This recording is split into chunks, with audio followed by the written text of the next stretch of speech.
আমি রুটি রে। শক্ত হয়ে গেলে আমাকে দোষ দিবি না। আটা মাখার সময় 1 চামচ দই দে, দেখবি ঘন্টার পর ঘন্টা কেমন নরম আর তুলতুলে থাকি রে। আমি হলুদ রে।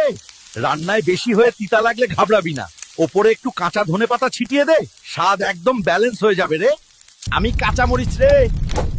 তরকারিতে বেশি পড়ে গেলে পানি ঢালবি না। গরম দুধের 2 ফোঁটা দে, ঝাল একদম সাইজ হয়ে যাবে রে। আমি চুইংগাম রে। পেঁয়াজ কাটলে চোখে পানি আসে, আমাকে চাবাতে চাবাতে কাট, 1 ফোঁটাও পানি পড়তে দেব না রে, গ্যারান্টি। আমি রসুন রে। মশা তোকে কামড়ায়, আমাকে কুচি করে ঘরে রাখ, গন্ধে মশার গুষ্টি সুদ্ধা ভাগিয়ে দেব রে। ট্রাই কর। আমি আলু রে।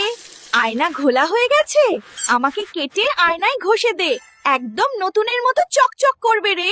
ওই শুন রে, ভিডিও ভালো লাগলে হেলথি টুনস ফলো কর, আর কমেন্টে সবচেয়ে বড় করে রে রে লিখে যা রে এখনই। আমরা ভাইরাল হতে নয়, ঘর সামলাতে টিপস দিই রে। শরীর ফিট রাখতে আর এমন দারুণ টিপস পেতে হেলথি টুনসকে এখনই সাবস্ক্রাইব করো। দেখা হবে পরের ভিডিওতে।